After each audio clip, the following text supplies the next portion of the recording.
Hello, this is Ian. Hang on a sec.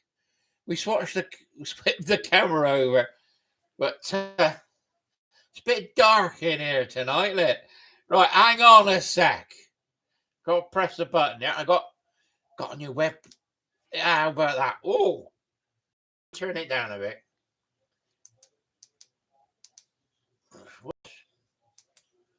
That's better. Right. Hello, this is Ian.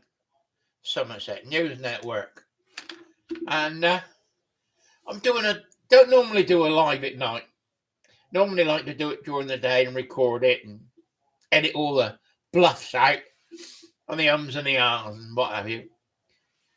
But this is breaking news tonight. Prince Andrew,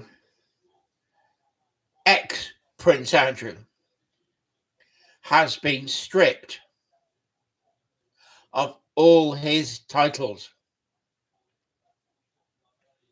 The palace put out a press release just after 5 o'clock today that Prince Andrew will no longer be a prince. So Andrew will now be Mr. Andrew Mountbatten Windsor. Duke's gone. And he's got another couple of titles, a Scottish one and the Northern Ireland title, and they're all gone. Now, what does this mean for Fergie? Well, Fergie is Duchess of York because of marriage. So I suspect that that's going to be lost as well, and all the rest of the titles. Andrew can no longer be HRH. And I'm quite surprised. I knew he was going to lose his Duke title. That was on the cards. But to lose his Prince title, the son of a previous monarch, that's a big one. That really was a shock. I didn't think that would happen. Now, I'm recording this live because it's just breaking news tonight. Now, I think the king and the palace would have been in contact and negotiating with number 10 and the Attorney General. Who is the Attorney General? The Deputy Prime Minister. And who's the Deputy Prime Minister? You can't make this up, can you? David Lammy. I think that the Labour Party, Starmer and Lammy, would be quite willing to allow this news to come out to get the news headlines, to take it away from the stabbings in London, the grooming gangs, the 9,000 grooming gangs in London, and Rachel Reeve, and renting a house illegally without a license. So I think Starmer and Lammy and the Labour Party are quite willing to allow this to happen. Now, the king has done what he can do constitutionally. There's something called letters patent. I'm not quite sure exactly what that means. But he's put his hat, let's say, his hat in the ring that he wants this to happen. It may need an act of parliament, and in which case it will go through. I think the Labour Party will try and put other members of the royal family on it as well. Maybe some that are in America. But the Labour Party knows that the royal family that's in America, the ones that defected, are trying to bring down the monarchy that we've got. So they might not do that. Parliament, the backbenchers in the Labour Party, may want to include Fergie and the two princesses, Andrew's daughters, on this. But there is no mention of Eugenie and Beatrix in the press release. So they still keep their titles. I think they're still going to work for the royal family in the future. I think they're getting married, bringing up a family, and they shouldn't be guilty of association with what their father has done. That's my take on it. I think that's the right thing to do. Don't think that the daughter should be involved in this at all anywhere. Andrew, as they say, has been a very naughty boy. With Epstein, Epstein was providing girls, underage and overage, age of consent. But in America, the age of consent is 18. Here it's 16. So if, and I say if, allegedly, Giuffre had a relationship with Andrew in London, she was 17 and that was legal.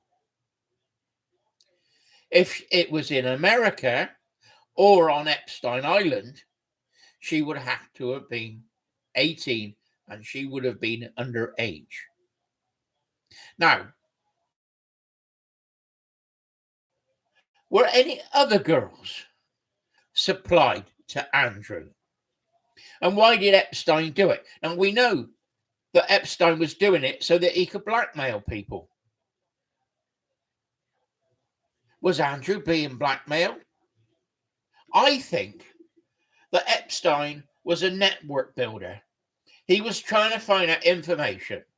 So he had people who knew things, scientists and financial blokes, bring them in, supply them with girls, get information off of them.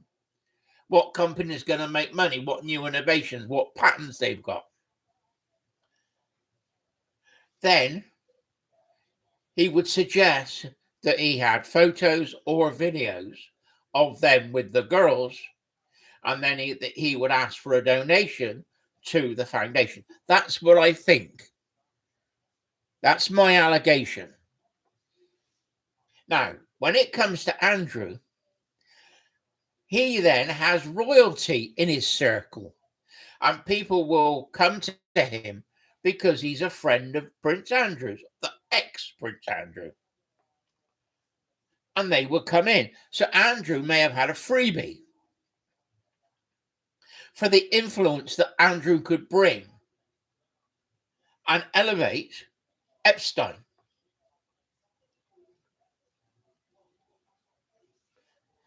Andrew could be asked to go to the committee that's meeting in America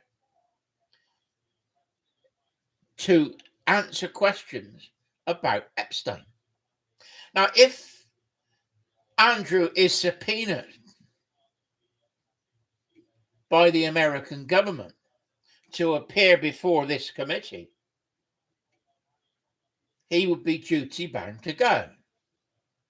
I don't think he would want to go. I think he would try and get out of it, but he would have to go. And if there is evidence, because the FBI now have the little black book, they have the emails, and they've got the videos that were in Epstein's house.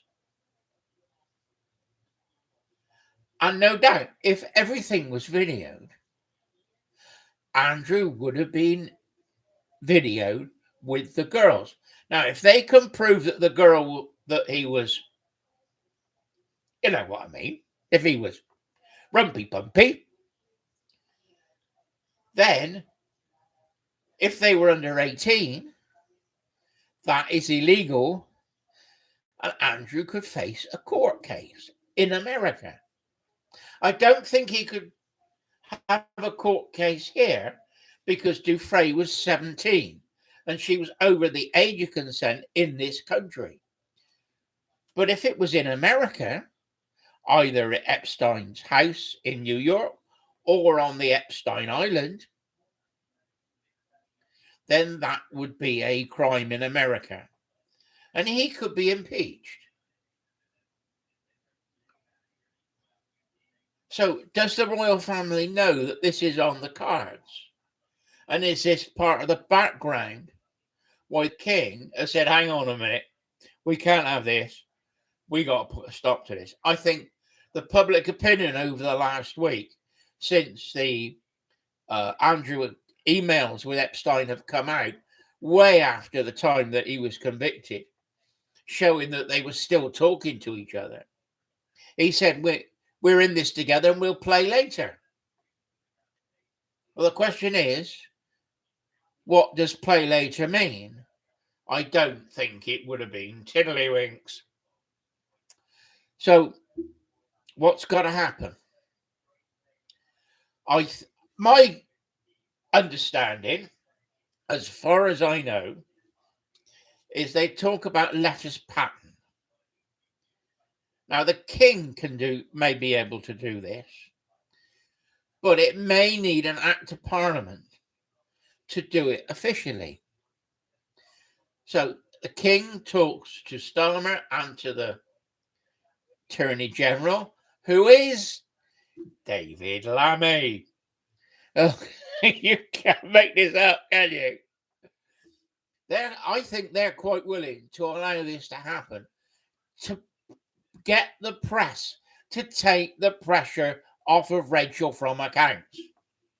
Because Rachel accounts rented a house out and they've said that was illegal because she didn't have a license as a rented accommodation. She's also reported that they're going to put taxes up by 2%. Income tax, that is.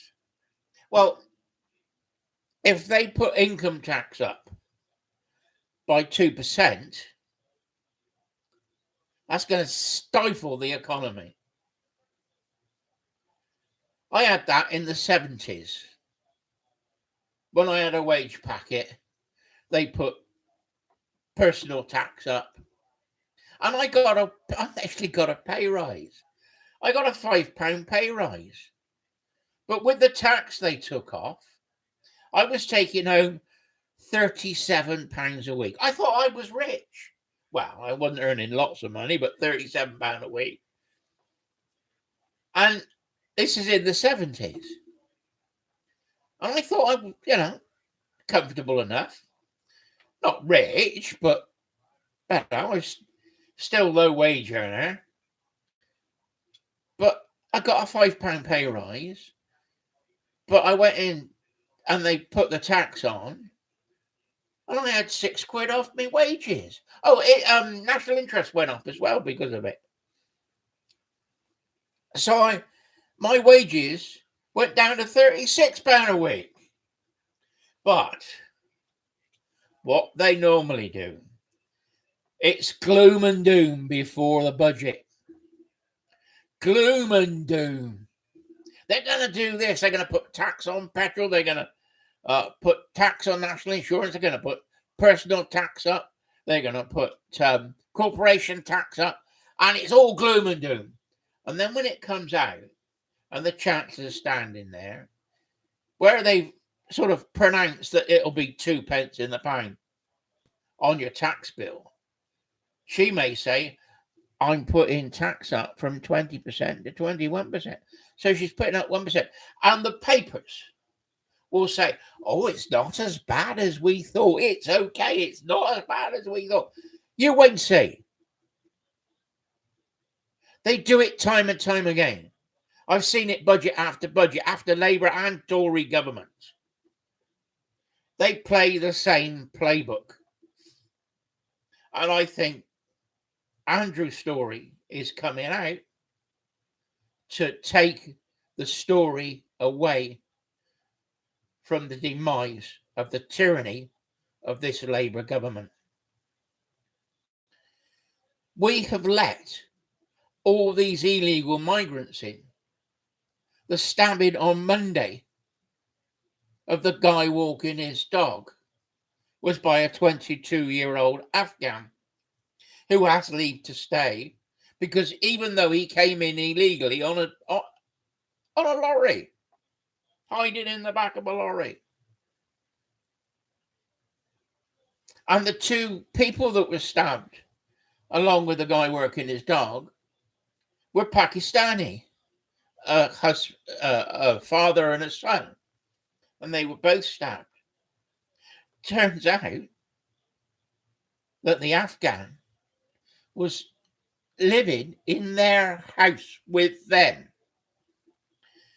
Don't know if an argument took place, but they say he flipped. He went absolutely wild, stabbed him. They ran into the streets. The guy walking his dog tried to get in between them and stop it, and he got stabbed and killed. The government does not want us to talk about this. My last video I did today had the government actually blocking the BBC News on Google. I Googled man stabbed walking dog in London. And it came up, story not available. Later, I found it on my mobile and it went straight through. But then I did that on Bing. I got Bing on my phone as a search engine. And that went straight through. Exactly the same story on the BBC. But it didn't work on Google, which is MSN, Microsoft News. So they have blocked that story. But they're not going to block Andrew. They're going to love this. Well, this is all I wanted to say. I think I've talked for long enough. And we've got the lights a bit bright, but I can't dim it anymore. And if any more comes out overnight, we'll have a look in the morning, see what's happening with the news, and we'll give you an update. But I think I've said enough. I think Andrew has lost his titles. I hope, my hope, is that the guy in America and his evil wife are next.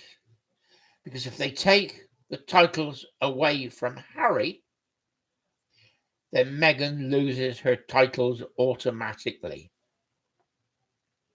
And the two kids, I think there ought to be an act of parliament and their titles of prince and princess should be removed until DNA tests can be done and they can prove that they're legitimately Harry's. Because that hasn't been done yet. We don't even know if they're real. Anyway, Ian, Somerset News Network, saying, I think I've said enough. Bye-bye for now.